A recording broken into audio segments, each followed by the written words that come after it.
Yeah, Salute. We back at it again with another special interview. We with the man, the myth, the legend himself, the trailblazer here in Okinawa, Japan, with the hot sauce live. So let me get a special cut on it real quick so y'all can check it out. Zoom in. There we go. And we finna just get to it. I just want to start off, what's your name and, where you from? My name is Reginald Dumas. I was born in Alabama, but raised in Detroit, Michigan. Got you. So, obviously, this is a hot sauce restaurant. And, I did my quick little snippet for the people. But, tell them what inspired you to do the hot sauce. Well, it inspired me because, where we're from, everybody loves hot sauce. Either Red Hot or Texas Pea or Louisiana hot sauce. And when I came to Okinawa, Japan, they really didn't have a hot sauce brand. So, almost 30 years ago, I decided to try to make a brand. Right. And so, what was your occupation before you was doing the hot sauce? Oh, I was in the Marine Corps. So you was in the Marine Corps. Was there any connection with the Marine Corps and the hot sauce? If Yes. not, how has it helped you catapult into a business owner? Yeah, because as a Marine, I was a recruiter, so I knew how to sell. And all the recruiters used to come to my house and cook barbecue. And everybody used to say, hey, taste my sauce. So that way, plant the seed in my head. Oh man, everybody got their own sauce. So when I came overseas my last year, I decided I'm going to get out and try to do a restaurant. And I named it Sauce. Right. Yeah. And so you started out originally with hot sauce, but you expanded to multiple sauces. Can you tell them the sauces that you expanded to? Oh yeah, now we got the original Japan's on one hot sauce. Mm-hmm. And now, just about to hit the military stores on base. We got the jerk sauce. Mm-hmm. Also, before next summer, we will have the original late night barbecue hot sauce. No, barbecue sauce. The late night barbecue sauce. For sure. And also, we will have like the barbecue jerk sauce Okay. next summer. And so how many countries are you in as of right now? Japan, but we ship everywhere. Dubai, Singapore, Hong Kong. So we ship all over the world.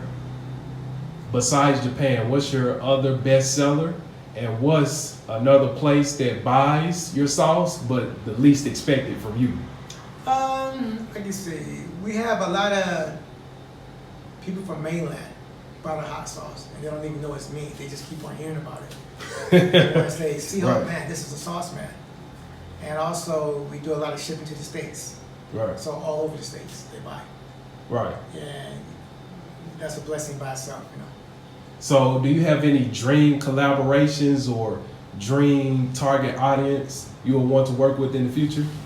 Well, we have like the main store, like in Japan, like Dogohante. They have over like almost 450 stores. Right. Not only in Japan, but they got in Hong Kong, Singapore, Hawaii. Right. So we're looking at going that route as far as supermarkets. And as far as online sales, we are already doing Amazon Japan already. But we might have put it on Amazon in the USA for 2024. Got you. And you do have a restaurant, correct? Yeah, we have a restaurant and we do mostly catering now. So no plans of expanding it, turning it into a franchise or anything Like I said, that? now my son has his restaurant now. Mhm. So if he want to expand, that's on him. But mostly I just focus on the sauce now. Got you. Because I want people to know that as well, right? Because some people have they're in the restaurant industry, but they're struggling to find their sweet spot. Some can make one thing good, but they feel that they in a restaurant, they have to have a lot of other complimentary things and stuff like that. But Yeah. you, on the other hand, you just say, hey, I'm just sticking with hot sauce and I'm rolling with it, I'm gonna just build upon that. What are some things you want to tell people from your experience and that are struggling in that situation trying to find themselves in the restaurant and food industry? Okay, so anyone in the restaurant business, because I've been doing this like for almost going on 32 years, Mm-hmm. you know that it's one of the hardest businesses of all Right. time. And high overhead, staff, always coming and going, waste of food, You know, so you got to look at all that, and you should guide yourself more towards catering. So that way, you know, when people order, you only have to buy that material for that catering order, Right. and that will definitely cut your overhead at least by 50%. Wow. Okay, so if that cuts your overhead, focusing more so on the cater side, right? Since we're talking about overhead, I want to transition. Right. Because in certain countries, well, pretty much every country, you have several different markets. Right. The government, B2G, B2C, business to corporate, and then you have B2C, which is business to consumer, right? Right. So which lane did you start out in, and which lane do you suggest people to start out in first? Oh yeah, at first, 32 years ago, there was no internet. So I thought, walk-in customer was the best customer, or word of mouth, Mm-hmm. you know. But then how everything is now, everything is done on the phone. So you can have, your cashier on the phone, You Yeah. have your ghost kitchen, people can buy online and just come pick up. Right. So this is the new generation where the phone is your moneymaker. Right. So obviously you saying start in the B2C market and Right. build the relationship to Right. your customers rather than Customer phone, going yes. to corporate right away. Yes, yes. Why is that important to build a relationship with your customer rather than going to the corporate side and them handling the distribution? I mean, if you're a company, it's still the same thing. Mhm. You're paying high taxes. You know what I'm saying? You still got to pay for staff and overhead. By dealing with individuals, you're cutting out the middleman. So you're Gotcha. dealing direct to the customer, Got you. and that's like the best sell. Got you. So it's safe to say to build a relationship with the customer Right. and then go to the corporate side, right, which you already have in that relationship. Right. So regardless of anything you sell, you always got your Base core customer. audience. Yeah. The only thing the corporate side is helping you with is mass distribution. Right. Yeah. Exactly. Okay, got you. Do you have any horror stories in this space? Because you've been in the game a long time. Do you have any horror stories? I mean, there's a lot of horror stories, man. So, but the main thing is, think twice about having a partner. Mm-hmm. Because sometimes a partner is like a marriage, Right. and sometimes marriages, don't last. Got you. So just try to, do it by yourself first. Got you. So this leads me to my last question as far as the business side, because I want to dive a little bit into the personal side. But on the business side, you mentioned that your son has picked up the mantle to your business, right? A lot of times we have these buzzwords go on and talk about generational wealth, leaving a legacy and stuff like that. Are you into that trend? What's your thoughts on that? But yeah, man, I was into the trend as soon as I started having my kids, man. I had to make a lane for them. I Mhm. wanted them, to do anything that they wanted to do. Mm-hmm. Right? If you want to join the military, join the military. If you want to work for someone, work for someone. But you don't have to. Right. I want you to first try to do your own thing. Right. First, you're still young. You was 22 when you started. Right. So do your own thing first, and then you're gonna fail, get up. But at least you know how to make your own money, Right. and that's the most important. Don't chase the money, chase the freedom. Mm. Okay. Man, that's deep. Don't chase the money, chase the freedom. And so for those who's watching this, like what are some, because they like, okay, I got my family and I want to introduce them or, start building a generational legacy, right? Because every time we can say all the good things, but what are some pitfalls and lessons learned dealing with, your son and trying to groom him into the business? Oh, yeah, when kids are born to the business, sometimes they don't take it serious Right. because they're born into it. Right. So they don't really know all the aches and pains that you had to Right. actually give them a business. Right. So you have to fight with them and tell them to, be strict. And hey, man, this is how it's done. But since they're family, they want to make their own rules. See, most of the time. Right. Right. They want Right. to be their own boss. But I always tell them, man, even the president of the United States, the Congress oversees him. You know what I'm saying? Mm-hmm. So no matter if you're the CEO or not, someone has to oversee you to make sure that you stand on track. Accountability. Accountability. So you gotta always have somebody in your corner, that's gonna hold you accountable. Accountable. Got you. And that's the main thing. Got you. Okay. So let's dive a little deep into the personal side, because I only got a few questions for that. But let's dive deep into the personal side. Obviously, you have your hot sauce in Okinawa, but what has been your experience like in Okinawa as a whole? Because you've been here a long time. What has your experience been like? I mean, like any place, man. You know, you're not gonna get like a fair deal. You know what I'm saying? Elaborate on that. You know, I mean, you know, by you being, you know, African American, you know, you're gonna always hit, you know, bumpy roads. Doesn't matter if you're in Japan, you're in Europe, Right. you're in the US, Right. you're in the country, you know what I'm saying?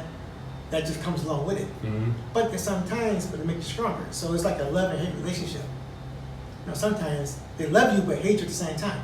Yeah. You know what I'm saying? I know what you're saying exactly. You know what I'm saying? Yeah. So don't focus on the hate. Just focus on the love. Right. See what I'm saying? Because the stereotype is so deep, you know? Right. They think you like this because what they see on the internet or on Mhm. TV or what they hear on YouTube. Right. But that's really not, that's only a small percentage. Right. But really, you know, as us being African Americans and you grew up, we're very kind-hearted. We're very giving. That's very true, and sometimes to our own detriment too. Yeah, and sometimes that, you know, that works against us. Right. Because we're so giving, you know what I'm saying? Right. Because, you know what I'm saying, when you've been depressed for so long, you know how I feel. You see what I'm saying? Mhm. So I don't want to depress nobody because I know how I feel. Right. Yeah, man, you need something, I got you know what I'm saying? Yeah. But sometimes, you know, the people that you take care of, it's not going to take care of you back. Right. It's So, basically so yeah. that's what you have to learn. So it's like overpaying on taxes. Yeah, you know what I'm saying? So you gotta learn, you know, hey, you know, I know that you're kind, but sometimes, you know, you can't help everyone. Right. And I can say the love-hate relationship, Yeah. because I have dealt with that sometimes in this culture. Like, they love me for, you know, being my authentic self Right. and things like that. But sometimes it's like, you know, you know how they be. It's Yeah. like they're not used to that, so they Right. since they're not used to that, they think it as if they're feeling drained. Right. But they really not. I'm just being, you know, my true self. Yeah. So, But like- it's all good, you know. Like I said, because, you know, a smile can change Mhm. a lot of things, bro. Right. Just by you smiling. Right. So you mentioned love, right? Now we got to ask this question, like far as your personal life, far as love and stuff like that. What are some self-care routines that you incorporate into your life to keep you even-headed or Oh level-headed? man, you know, one, don't drink, don't smoke, man. You don't drink nor smoke? Don't drink, don't smoke. No, I Okay. had a club before, so I did all this stuff before. Uh-huh. And exercise. Exercise, You know, drink a lot of water. water. You know, eat, you know, a lot of, you know, fresh cucumbers, onions, olive oil. Mm-hmm. You know, in the morning or in the afternoon, you know, just try to drink, you know, smoothies in the morning. All right. Try to eat almost one time a day, you know? Why one time a day? You know, because it keeps your body burning energy, you see what I'm saying? Mhm. You know, so you don't have to Pack food. pack food, you know what I'm saying? You know? So, you know, you want to go walking a lot. You know, you don't have to really jog so much because it messes with joints when you get older. Yeah. So I'm looking at me almost, you know, I'm 59, but I'm almost 60. Mm-hmm. You know what I'm saying? So I gotta try to take care of myself for 20 more years. You know, yeah. Right. What's one regret that you have, or if you could go back in the time machine and do it over again, what would it be? Oh man, you know, biggest regret, man, is not focusing more on my family. Mm-hmm. You know, because in business, man, you know, you lose yourself. You know, you get divorced, you know, because you're so much focused on the business and you Right.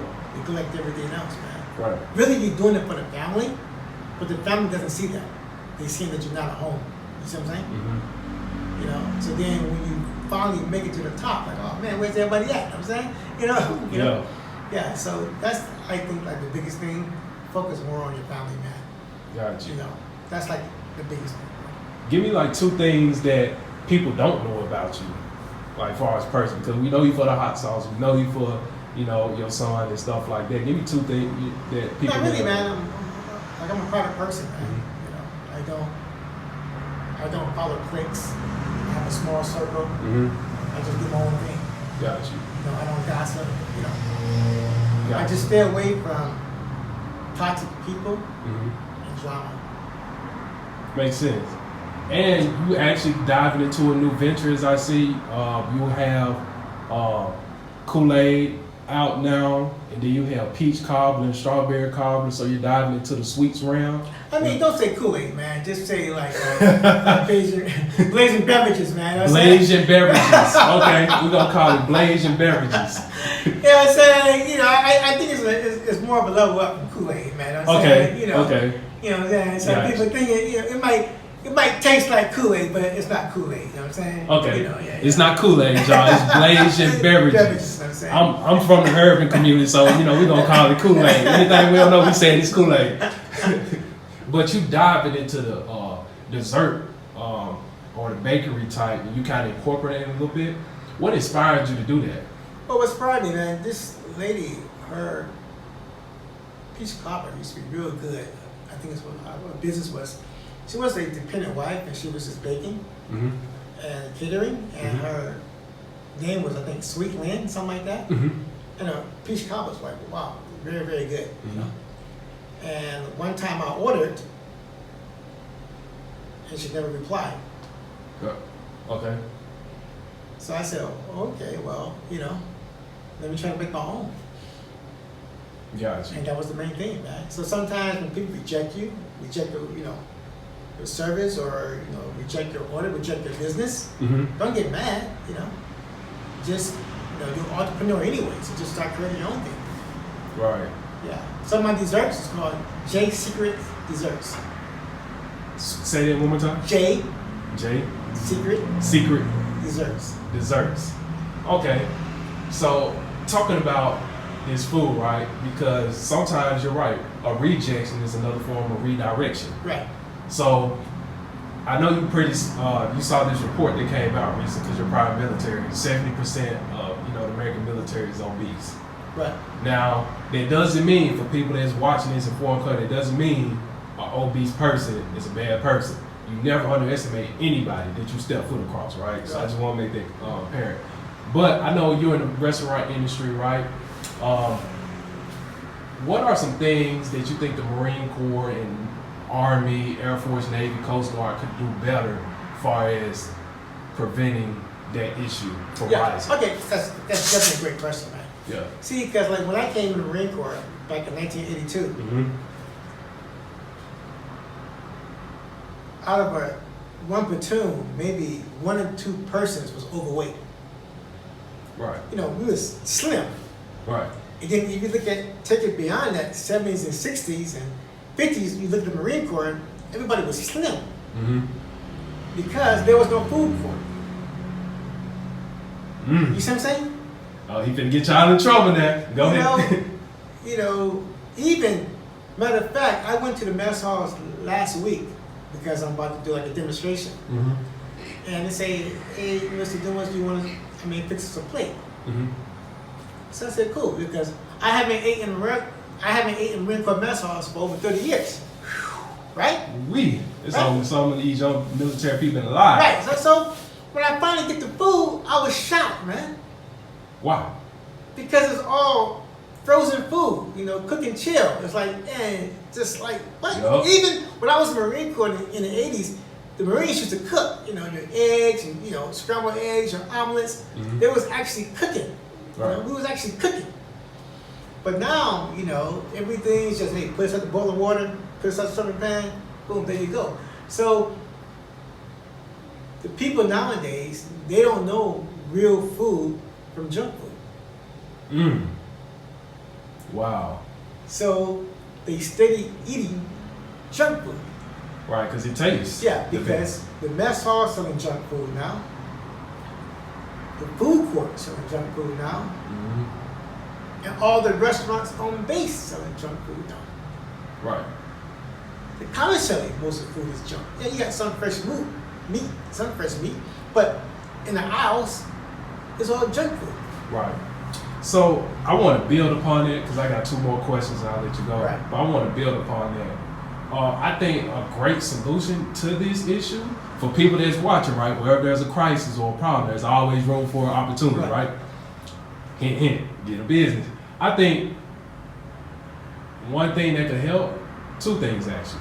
Chef consultants, right? Like actual food inspectors that go through civilian side and they go through and actually like look at the stuff like you from a different eye. And the second thing is, because I've been going to different restaurants and I've been interacting with the military, so I think it's safe to say this. A lot of times the reason why people go to these restaurants and these other places is because of the experience. The chow hall don't necessarily create an experience for you because there's 3 things in the world that brings people closer together: food, entertainment, and sex. Yeah. And a lot of times the food in the chow hall, again, is processed. The environment in there, they don't really give you chef vibes. They don't, hey, welcome to mess hall. They're not passionate. And it translates over into the food. Yes. And when people, it's a spiritual aspect to this too. When they put it in their body, right? They feel the same thing, like, man, you know what? I'm gonna go hit up Sauce Live. I'm gonna go hit up Cafe Orleans. I'm gonna hit up Pizza Hut. Because they create them experience. It tastes good, and they're gonna have a good time because of the experience. So I'm just saying, what's your thoughts on that? And also, like when I was in the Marines, yes, we used to PT all the time. You don't see no formation runs anymore on base. It's a mixture. It's a mixture, but I'm saying every unit had to have a P2 program. Right. Early in the morning, the first thing we do is go running. Right. Monday, Wednesday, and Friday. Right. And not counting the other days with training. Right. You know what I'm saying? So, how we used to train back then, and how we train, I think, Marines now, doesn't exist. In some ways, I kind of agree. In some ways, I think like them investing more into the HIT programs and things like that, trying to get them to think smarter about how they work out, incorporating more science into things and stuff like that, and technology. I do think in some ways it's better because a lot of times when they work out and stuff like that, you have a lot of old heads that came out and talking about something always messed up. Prime example, you see a lot of VA people come out and they disabled, right? And obviously, the military, they try to cut back on that because there's money they got to shed out. So I think in some ways, it does work out for the better. I like to say it's not what you do, it's not what you run it, right? It's how you do it. So concerning stuff they do out there, you may see, you think it's mentally making you strong, but it's physically tearing your body down. Yeah, that's what I said. You should walk more, whatever. Yeah. But still,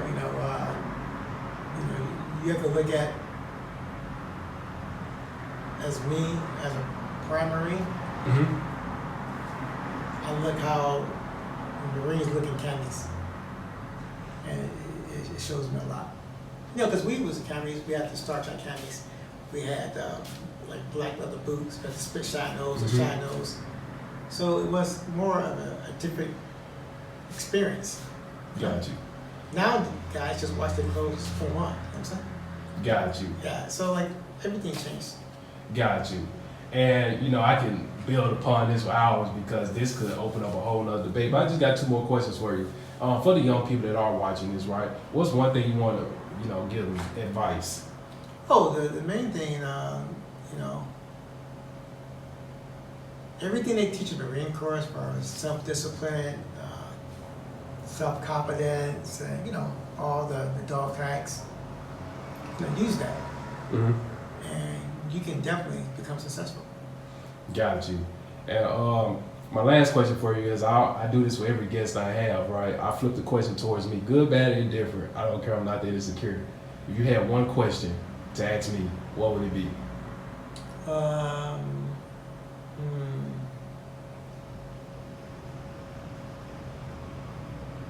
What makes you happy? What makes me happy? There are several things that actually, make me happy, but one good thing that makes me happy is usually like giving back, or doing something as far as like self-care. Me meditating, that's another. Me talking to myself makes me happy too. Little things, going for a walk by myself, it makes me happy. That's great. Yeah. Inner peace is the best. Peace. Me having my peace is what makes me happy over everything. Yes. So that's it, guys. I just wanted to, this was a very informative interview with very short time, 20 minutes. So I just wanted to drop that game with y'all. Till then, till next time, tap in, lock in, stay in. Salute.